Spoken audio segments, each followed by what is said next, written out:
Blog Talk Radio. Welcome to the Institute for Personal Development, Kriya Yoga Ashram, where total consciousness is the new frontier. Kriya Yoga is union of the individual with the divine. Join us as we explore the practices to initiate this process. Good morning. Welcome to the Voice of Yoga. Let's Talk Consciousness. I am your hostess, Lisa Winton, and with me is Kenny Toy, also known as Swami Jayananda, founder of the Institute for Personal Development, located here in Hampton, New Hampshire. Good morning, Swami. Thank you for being here today. How are you? Good morning. I'm doing pretty good today. How about you? Well, I'm doing pretty good today. Thanks for asking. And we want to thank you, listeners, for tuning in. Today on the Voice of Yoga, we have dedicated 12 shows to discussing the 12 signs of the Zodiac as a map leading to spiritual understanding.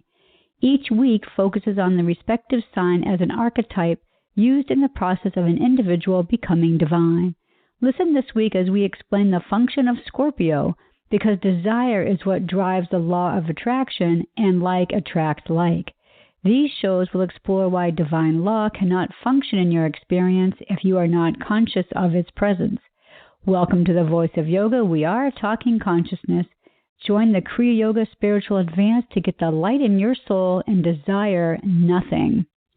So, Swami, the title of today's program is 12 Signs of Spiritual Truth, Part 8, which we already said in the opening is Scorpio. Can you first tell our listeners, maybe for the first time they could be listening in, about what these shows are all about? Yeah, we're trying to use the Zodiac as a map, the 12 different signs, to give us an archetype for the changeless state of being, as opposed to the typical use of astrology, which is the constant movement of the celestial planets and bodies. So we're really focusing on the 12 signs of the Zodiac, which are the fixed stars, and what they represent as far as a backdrop for human consciousness, to give us some clues and understanding for the presence of divine mind. And I had mentioned earlier that this week's topic is about Scorpio. What can you tell us about Scorpio? Yeah, Scorpio is fixed water, and it is the third fixed sign that we are coming across now, because we have seen Taurus and Leo prior to this, and it is the second water sign because Cancer was the first water sign. The key phrase for Scorpio is I desire, and desire seems to be the engine and the driving force behind this world, as opposed to my kingdom.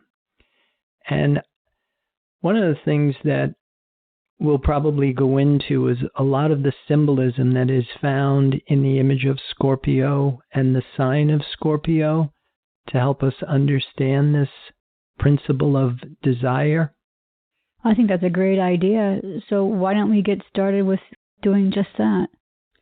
Yeah, I think one of the common symbols is the image of the dragon, which is used in mythology and also in Revelations in the Bible.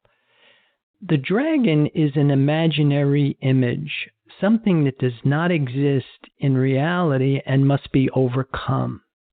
So this thing of constantly slaying the dragon is really to slay that which is not real, but seems to have a tremendous amount of power. I can see how that can relate to what we've been talking about the last 6 weeks, and that is we are trying to overcome our mortal mind and the thoughts and our perceptions of what we see around us. Right. And I think for a lot of us, that's going to be a little bit of a stretch to start to realize that the appearance of our five senses, what seems to be real and tangible in our reality, is really the unreal. And the only thing that is real is that which is invisible and intangible.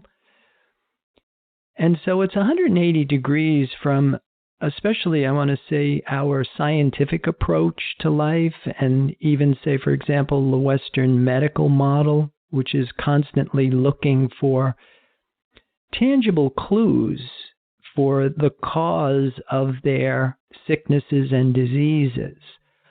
Whereas in this model, we're really trying to forsake human thinking completely and starting to live out from the causal spiritual body, starting to live out from divine knowing, which is the invisible, intangible. As we get into Scorpio here, and the key phrase being, I desire, which, as we said in the opening, kind of drives this law of attraction. And the law of attraction is like attracts like.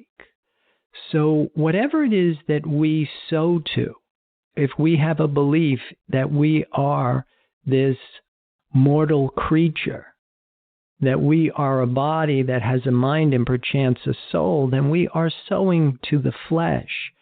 And so we have a desire for that which is visible and tangible. And it is that desire that will keep us entrapped in this particular level of consciousness. It becomes almost impossible to get out of it from that understanding of ourselves. But as we start to move from a desire for that which is visible and tangible into a desire for that which is invisible but tangible, the whole realm of waves or thoughts, that we're going to find that we're still on a very slippery slope, that we still have a belief in two powers, and we're under this law of karma, which is what we're putting out is what we're getting back. That for every action there is an equal and an opposite reaction. But if we desire what is invisible and intangible, if we sow to the spirit, that will lift us out of this limited understanding of ourselves, move us into the belief in one power, into and under the law of divine law, which is absolute life, absolute love, eternal happiness. It is what the Bible calls the truth. And when we know this truth, it sets us free from this law of karma. I'd like to talk to you more about the I desire and the law of attraction. Now, I have seen things on YouTube, and there are videos out there that can help us bring things into our lives, material things into our lives.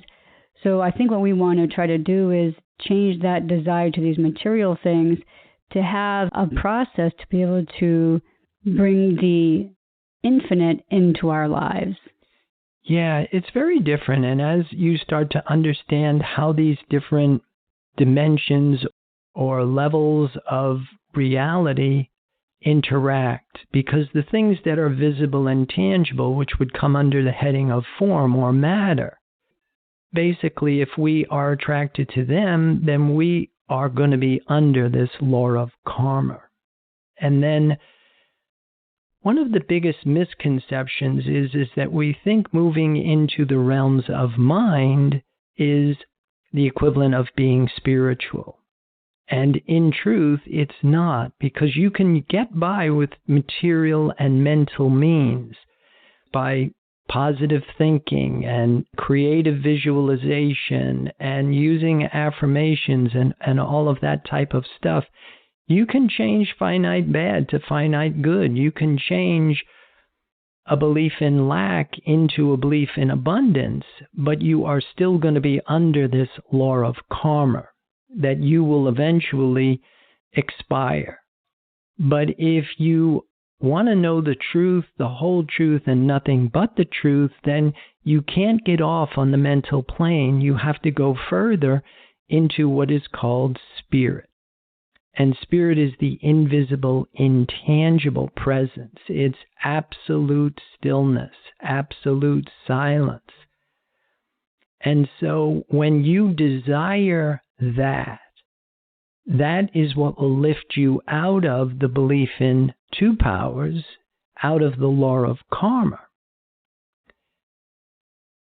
Now, I've heard you say several times before that the change needs to go deep enough. So it's not just about changing finite bad to finite good. We need to actually have that change go deeper. Yeah, we need to accept spiritual identity. We need to know the truth of our being, that we are eternal spiritual beings. And you can't be a finite mortal creature and an eternal spiritual being.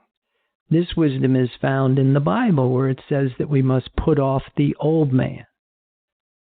And even the term repent, we must think differently. And that's something that we've been really kind of drilling down with in these shows, is we're talking about the three different modes of mortal thought that we have to come out of. And one of the biggest ones would be needs. That the simple fact that we identify with a physical body, we have the appearance of needs, because if we don't get what we think we need, this appearance will expire. It's all of that fear that comes out from preservation and survival that drives that, but it keeps us attached to the belief in what Mary Baker Eddy called matter. And the Bible calls that sowing to the flesh.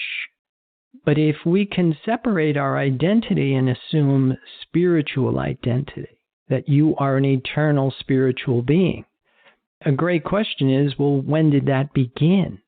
Because it didn't begin with the birth of this mortal body. It always was, and it will always will be.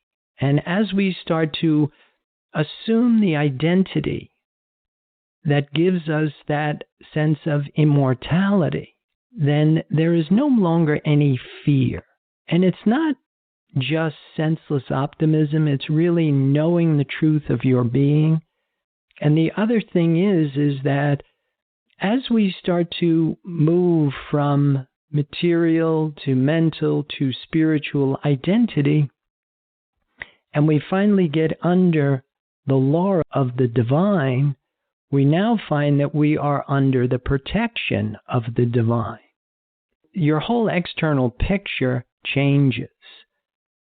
But it's not until you, and I like what Mary Baker Eddy says in Miscellaneous Writings, felt ye the power of the word? Once spirit reveals itself to you, and you are now under the protection of this divine law, then there is absolutely no fear. And that's something you can't get with material or mental means. And I think that's because we're constantly bombarded with the what ifs and commercials on TV that continually, like I said, bombard us with these fears of what could happen to us if we don't do this or if we don't get that. We have to have some kind of a power to realize that and get over that and not fall for those traps. Right. That most of us are really being manipulated with these infantile defense mechanisms, basically, because we're not growing psychologically and spiritually. We are basically surviving. We're chronologically aging and psychologically, spiritually remaining in this underdeveloped state. That was the role of religions. It was the community that people went to where they learned how to get out of this limited sense of who they were and experience the freedom that comes with divine identity. And I think that's a big part of it is we are motivated by fear. I think that is the biggest motivating factors of how we live our daily lives. Absolutely. And as we start to see that all of that fear, in truth, isn't even real. Well, I think we want to stop right here and pause to hear a word from our sponsor. So listeners, we'll be back with you in just a few moments. Kriya Yoga Theory 1, Human Development and the 8 Essential Stages of Kriya Yoga. This program is a comprehensive course that will help you get your arms around the science of Kriya Yoga. It provides a clear understanding of the goals and objectives behind yoga, along with the physics of spirituality. It includes the practices, supportive concepts of Kriya Yoga, and the process in human development, apotheosis, the process of the human becoming divine. A complete guide on how to become a human in the adult state. Get the light in your soul and experience the simplicity and joy of union with the divine. This course is available in live classes at the ashram or online with 8 videos or 4 CDs. Visit our website, www.ipdtransform.com, for more information.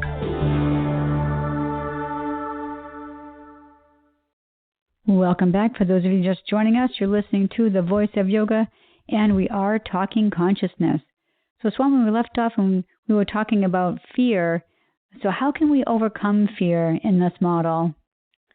Well, again, what we were starting to say was we do it by changing our identity, by moving our sense of self from being bound up in a mortal form, even the consciousness of a mortal form, and identifying with ourselves as an eternal spiritual being. What that basically means is that we're moving from the changing conditions of our personal mentality into the changeless state of being. The more that we start to assume that identity and we start to experience the benefits that come with that, we start to experience the protection that comes with being under divine law, then we become more comfortable with it.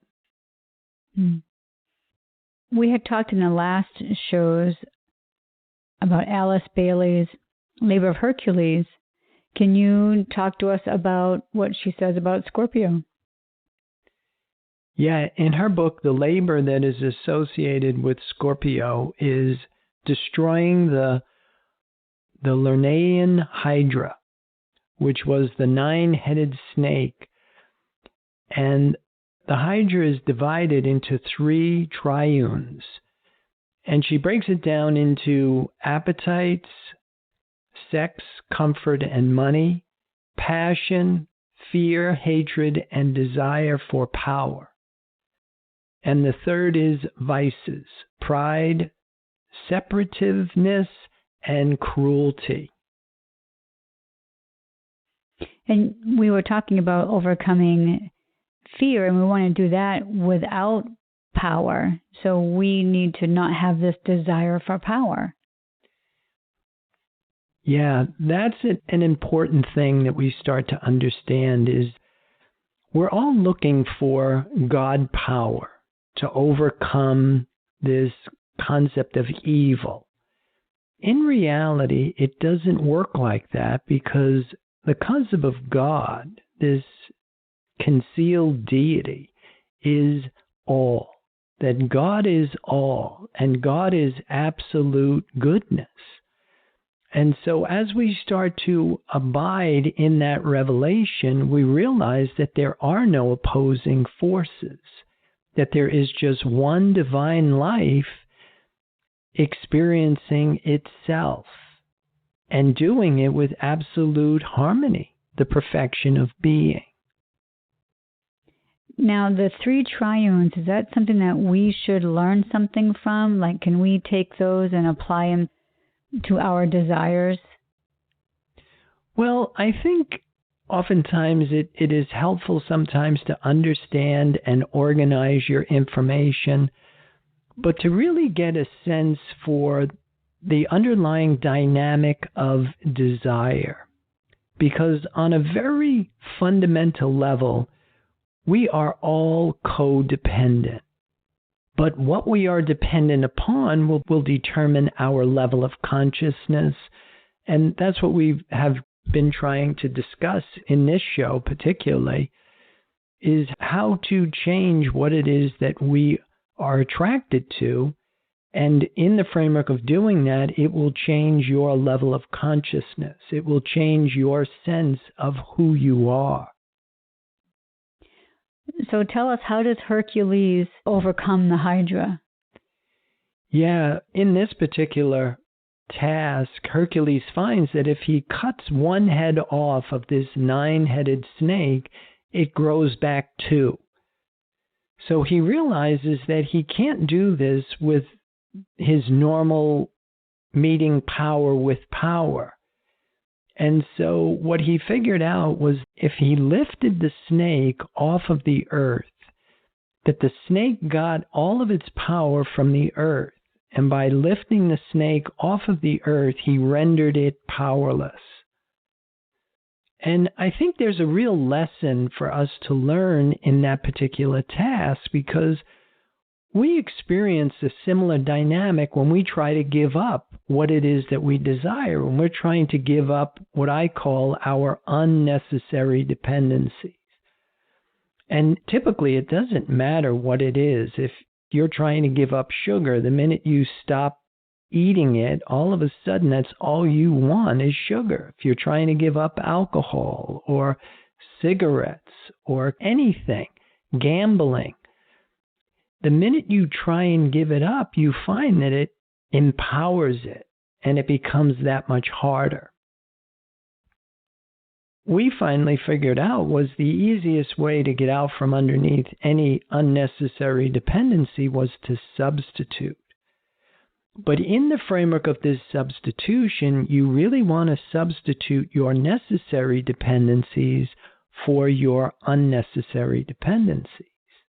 And if you have put an unnecessary dependency above a necessary dependency, it will create a failure force in your identity. And that's why one of our common themes in most of what we talk about is to put God first. That your identity, your connection to this one divine life is the only thing that we need. And once we can do that, because even if you went to your life-sustaining force number 2, which was air, and the way that we determine the importance of a life-sustaining force is how long can I live without it. We can live weeks without food, we can live days without water, we can live minutes without air, but without the grace of God, without our connection to spirit, we expire immediately. By focusing on the presence of this, and again, for a lack of a better word, this power, the life force, isn't really a power as we think we know power from our 5-sense mind. But in the framework of spiritual sense, the presence of spirit really is no power. If somebody's at that point in their life and they want to try to give up smoking, for example, now we know that smoking has chemicals and there actually is a physical withdrawal involved in trying to quit something like smoking. So how would you recommend that they substitute in that particular instance? I realize it's probably individual, but what would be your first thoughts? The way that I typically approach it is we have to, as the Bible says, think differently. So we have to start to change how we think, because in the dynamic of using something visible and tangible to validate yourself, to say that I'm okay, you immediately engage this failure force. But if you can know the truth, and if you can employ it and internalize it, then you know that what you really need is the presence of spirit. But again, spirit is invisible and it's intangible, and as we're muddling through these different levels of consciousness, and especially if identity is really at the level of form, then it seems like a Herculean task, because the minute you cut one head off, it grows back two. So our physical body and that consciousness is like a monkey. You're at an animal level of consciousness, and a monkey won't let go of one branch unless it has another one in the other hand. So my recommendation to people is, don't try and give up anything, but try and get this other branch in your other hand. Start changing how you're thinking. Thinking right is knowing the difference between what you need and what you want. And by internalizing what you really do need, by making spirit your symbol for validation, and you have to be very clear about this, what spirit is, this invisible, intangible presence. And if you can get that in your other hand and you can start leaning on it, then you will start to be able to create the separation from the unnecessary dependencies, and you will start to develop a dependency upon what you really do need. Mm-hmm. Great explanation. Thank you. So let's talk now about the constellations of Scorpio. Yeah, again, Alice Bailey uses, number one is Serpens, the serpent of illusion. Number two is Orpheus, the man who wrestles with the serpent. And the third one is Hercules, the disciple facing the ego. And then what are some of the lessons that we can learn from those three? Yeah, Serpens, the serpent of illusion. Again, the serpent is kind of like a small version of the dragon. It is, again, an imaginary image, the false power that we give to things visible and tangible, to matter. And Orpheus, the man who wrestles with the serpent, there I think you have the image of the man, which is the human, who is wrestling with this illusion, this belief in two powers, which is basically being hypnotized and under the law of karma. And then Hercules is the hero, the disciple facing the ego. And the ego actually is a symbol that was used for Scorpio in the original Zodiac, because when it wasn't an eagle, it was the phoenix, which was an eagle-like bird, out of its own ashes would regenerate itself. And so this is the whole thing of awakening into our true identity and moving out from this false sense of who we are. And then as we do that, that's how we reject what we're talking about, rejecting the flesh and sowing to the spirit. Yeah, and giving up the belief that we have in the five senses.